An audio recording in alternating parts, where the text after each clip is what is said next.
Welcome back to Blurred Face. Today I will show you a sci-fi drama film from 2016 titled Arrival. Spoilers ahead, watch out and take care. As a beautiful view from a lake house is seen, a woman's voice narrates, lamenting about memory and time. The same woman called Louise is cuddling with her newborn baby. Then she plays cowboys with the child, now some years older. She's tucking her daughter in bed as she says she loves her, and in the next moment, she's a teenager saying she hates her. The two of them are at the doctor, and Louise gets terrible news about her child. The daughter dies from cancer. Louise is walking into a building, still narrating about the simplicity of linear time, noting how some days define the bigger story, like the day the aliens arrived. Everyone in the building is grouping around a screen, but she passes by them. She walks into her almost empty classroom and starts the lecture. Immediately, phones start buzzing and ringing until one of her students asks her to put on the news. They are reporting a mysterious object touching down in Montana, as well as in at least 8 other countries around the world. Alarms start blaring in the classroom, and Louise dismisses the lecture. Louise continues listening to the news in her car. The speculation is that the now 12 objects are of extraterrestrial origin. She arrives in her home by the lakeside, talking to her mother on the phone about the news. Her mother is worried about her.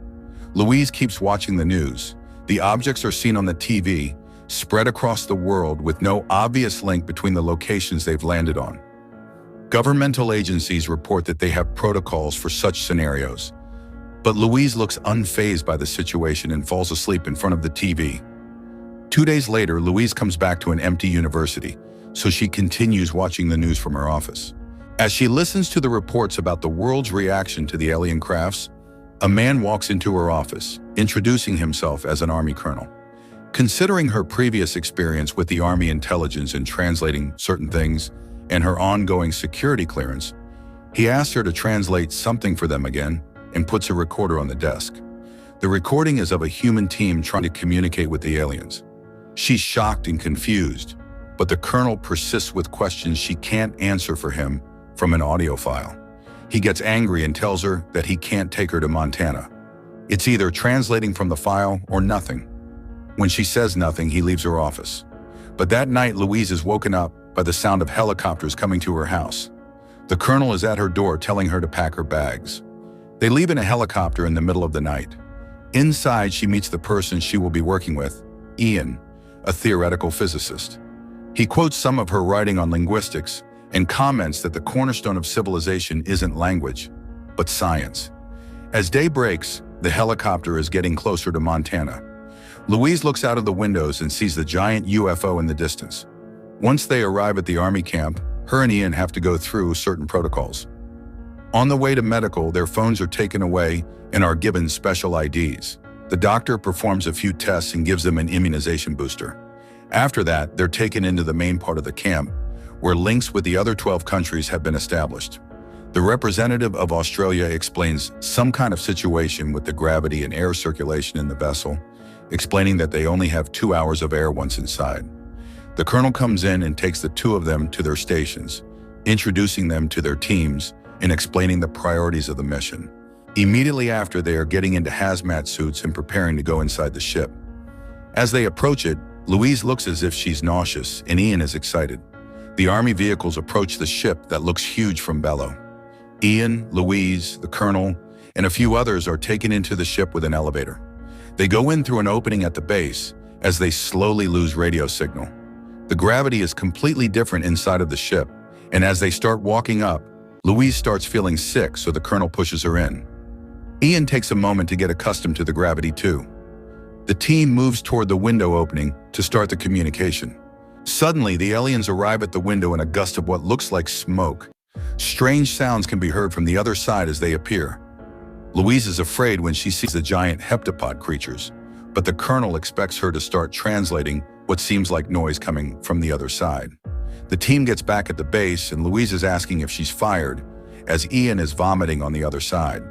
The colonel informs her that she has just a few hours to figure something out, until they go back in again.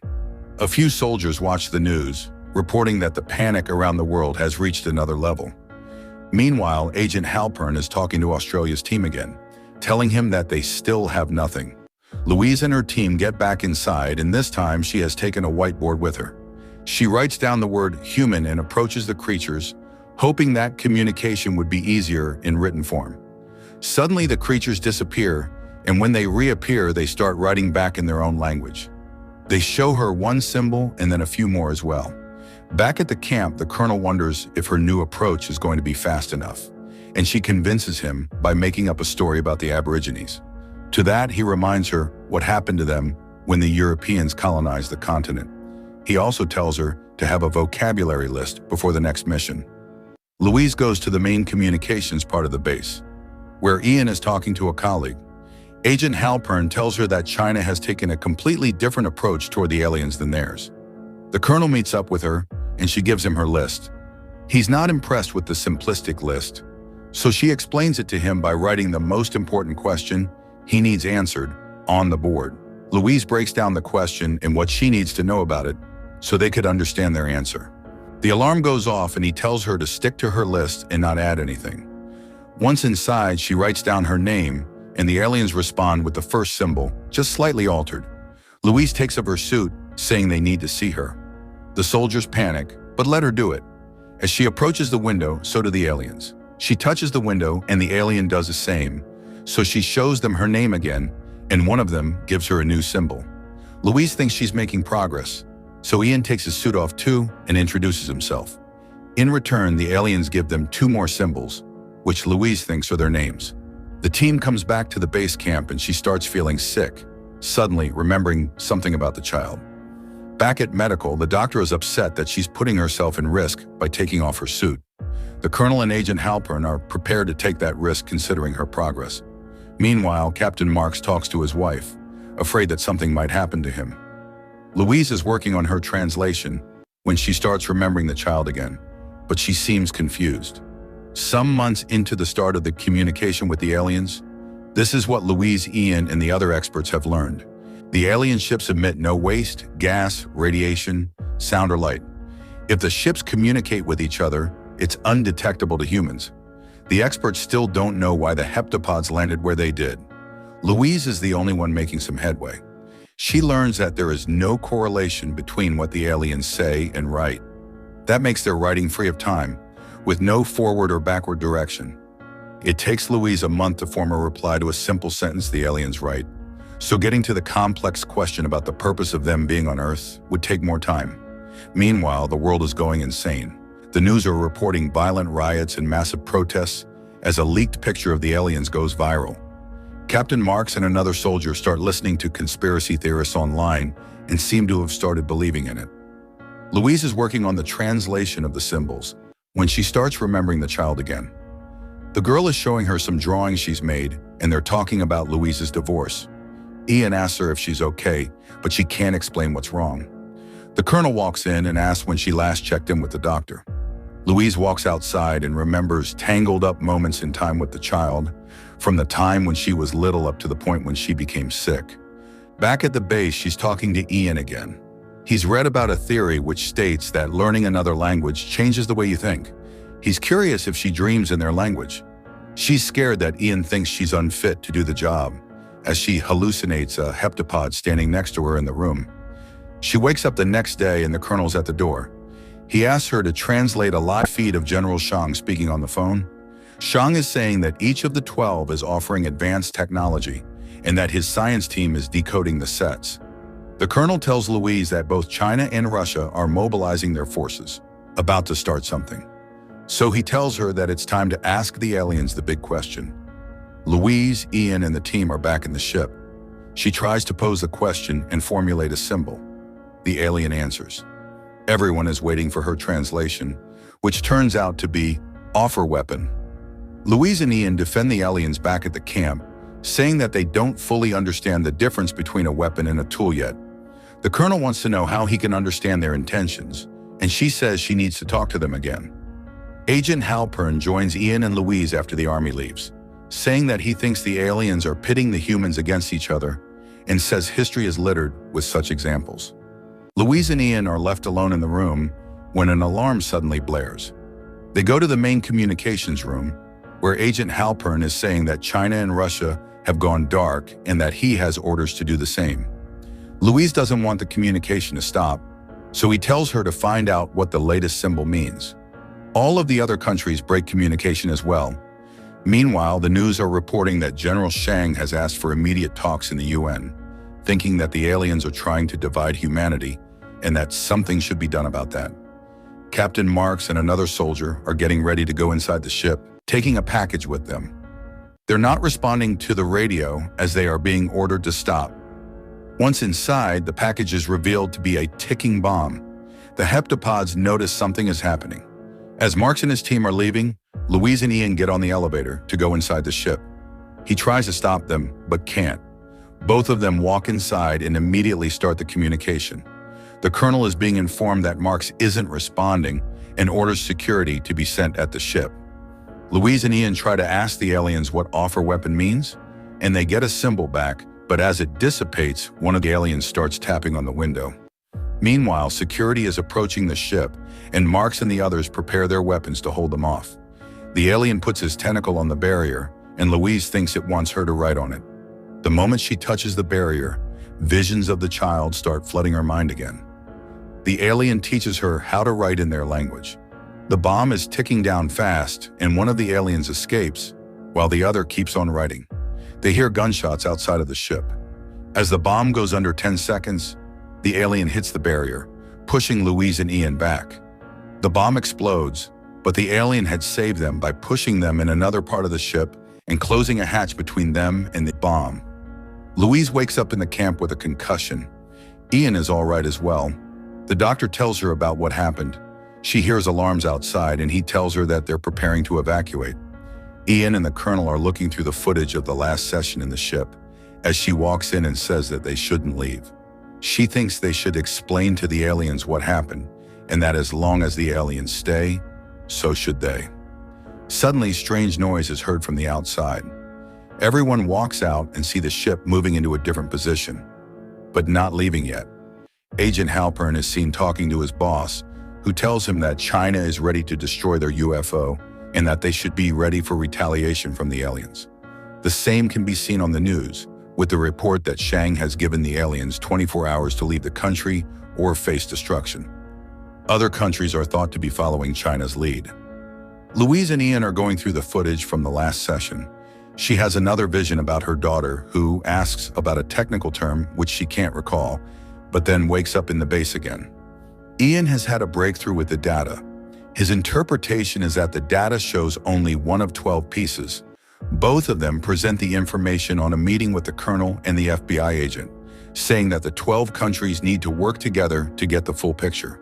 Halpern disagrees, saying that the Russians have killed their top scientists, whose last words have included the phrase, "Many become one." Louise thinks that means the same as what they've learned as well. And Ian says that they should offer their data first so the others will follow, in a non-zero-sum game. In another vision, Louise recalls that the term her daughter asked for was the same one. She suddenly has some kind of revelation about the aliens and abruptly leaves the room. Ian follows her and sees that the ship has sent out a shuttle to pick her up from the ground. Louise walks inside, and as it starts taking her back to the ship, it fills up with some kind of gas. Suddenly, she's inside the ship, on the other side of the window. One of the aliens approaches her, and they start communicating easily when she asks about the other one. It tells her that the other one is dying. She says she's sorry and that she needs it to send a message to the other 12 sites. It only replies with use weapon, but she doesn't understand what that means and asks what their purpose here is again. The alien tells her that in 3,000 years they will need humanity's help, so they are here to help us now. To her question about how they know the future, images of her daughter appear in her mind once again. She still doesn't understand, and the alien shows her more of the vision, which is actually her future. Before it leaves, the alien says, "Weapon opens time." The ship leaves Louise back on the ground, and it moves position again. She's met by Ian and the colonel, who tell her that other countries are doing the same as China and that they are evacuating the camp. She continues having visions of her daughter in the future, who asks about her father again. Louise tells her that she told him something that he wasn't ready to hear, about something that will happen related to an untreatable disease. Her father thought Louise made the wrong choice. All of the ships around the world start moving, as the armies from the different countries are preparing to engage them.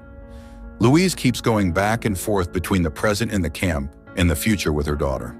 In the future, she opens the book she had written, and in the present, she's looking at the data from the aliens. The book is about the alien language. She has visions of herself teaching it in the future and recalls it in the present. Suddenly, she realizes she can read the data. She knows what the weapon is, and she tells the colonel that it's actually a gift. The alien language is a gift. She explains that when you really learn the language, you start to think like them in non-linear time. The colonel doesn't want to listen to her. She has another vision about what will happen 18 months in the future. Louise is at an international celebration and is approached by General Shang. The only reason he's there is to meet her in person. She has done something incredible by reaching him on his private number and changing his mind about something. Louise says she doesn't know his private number, so he shows it to her and says, "Now you know." She recalls it in the present and runs off to call the general. Meanwhile, Agent Halpern is being told that someone is calling China from the camp from his own phone. He sends his men to find the person using it. Louise is waiting for the call to be established and wonders what to say. In the future, Shang tells her what she said to him, and she repeats it to him over the phone in the present, running away from Halpern's men. They all surround her as she tries to reason with the general. Ian shields her as she finishes her conversation, saying she's got it. Later in the present, the news are reporting on an emergency press conference held by General Shang, stating that China is standing down and will start sharing all of their information with the other 12. The alien ships from around the world begin leaving the atmosphere. After the aliens leave Earth, her daughter's story truly begins. Ian and Louise become a couple, and they have Hannah together. Louise is left with the notion about Hannah's life and early death. All of the pieces she had been seeing about the future come together. She decides to have the baby nevertheless.